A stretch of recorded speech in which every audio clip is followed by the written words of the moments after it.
Et si je vous disais qu'il existe un art qui traverse les siècles, qui allie esthétique et savoir-faire, et qui ne cesse de nous émerveiller? Un art qui a illuminé les pages des plus beaux manuscrits de l'histoire et qui continue d'inspirer les artistes d'aujourd'hui. Cet art, c'est l'enluminure.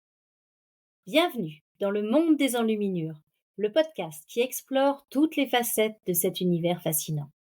Techniques, matériaux, chefs-d'œuvre, anecdotes, ici on répond à toutes vos questions, des plus basiques aux plus pointues. Alors que vous soyez passionné d'histoire de l'art ou simplement curieux, rejoignez-moi pour une nouvelle plongée au cœur du monde des enluminures.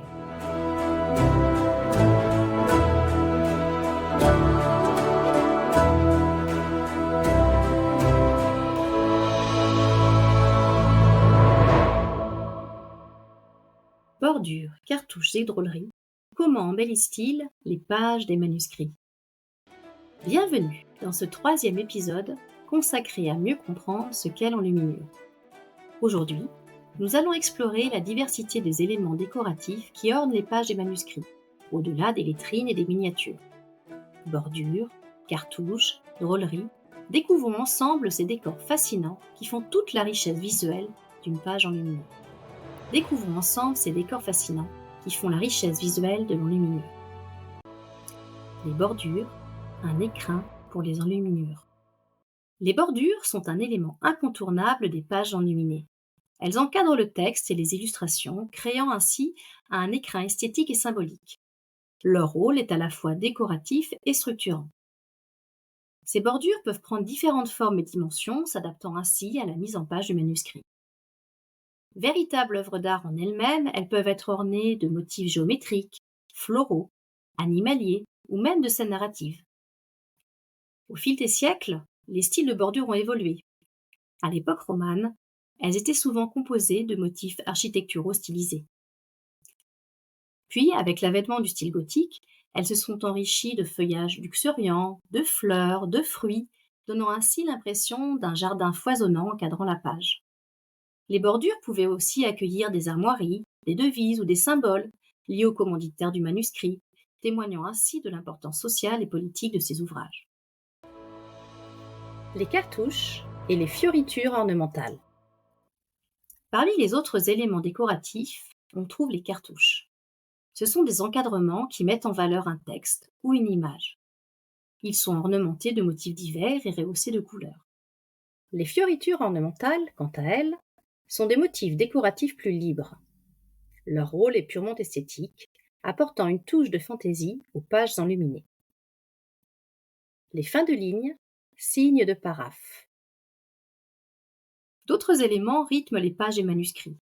Les fins de ligne sont des motifs décoratifs placés en bout de ligne pour combler les espaces vides. Les signes de paraphe, appelés aussi pieds de mouche, marquent le début d'un nouveau paragraphe ou d'une nouvelle section, facilitant ainsi la lecture et la navigation dans le texte. Les drôleries, le sens caché des marges. Parmi tous les éléments qui peuplent les marges, les drôleries sont sans doute les plus intrigantes. Ces petites figures humoristiques, parfois grotesques ou subversives, ont longtemps été considérées comme de simples fantaisies destinées à divertir le lecteur. Mais les historiens de l'art ont montré qu'elles pouvaient aussi avoir une signification symbolique, religieuse ou morale. Certaines drôleries seraient des critiques de la société médiévale, d'autres des allégories des vices et des vertus. Décocher le sens caché des drôleries, c'est plonger dans l'univers mental des hommes du Moyen-Âge, avec leurs croyances, leurs peurs, mais aussi leur humour. Exemple marquant de décors enluminés. Pour illustrer cette diversité des décors, penchons-nous sur quelques exemples marquants. Les Trés-Rigeurs du duc de Berry, le grand chef-d'œuvre du XVe siècle, nous éblouissent encore aujourd'hui par la richesse de leurs bordures florales et animalières, encadrant des miniatures d'une finesse inouïe. Le livre de Kells, le manuscrit irlandais du IXe siècle, est célébré pour ses pages tapies entièrement recouvertes de motifs géométriques et d'entrelacs, dans une explosion de couleurs et de formes. Enfin, les heures de Marguerite d'Orléans, qui datent, elles, du XVe siècle, regorgent de drôleries truculentes, mettant en scène des singes musiciens, des lièvres chevauchant des escargots, le tout dans une joyeuse farandole. Au fil de cet épisode, Nous avons vu que l'enluminure ne se limite pas aux lettrines et aux miniatures. Bordures, marges et drôleries participent pleinement à la richesse visuelle et symbolique des manuscrits médiévaux. Loin d'être de simples décorations, ces éléments nous en apprennent long sur la société et les mentalités de l'époque.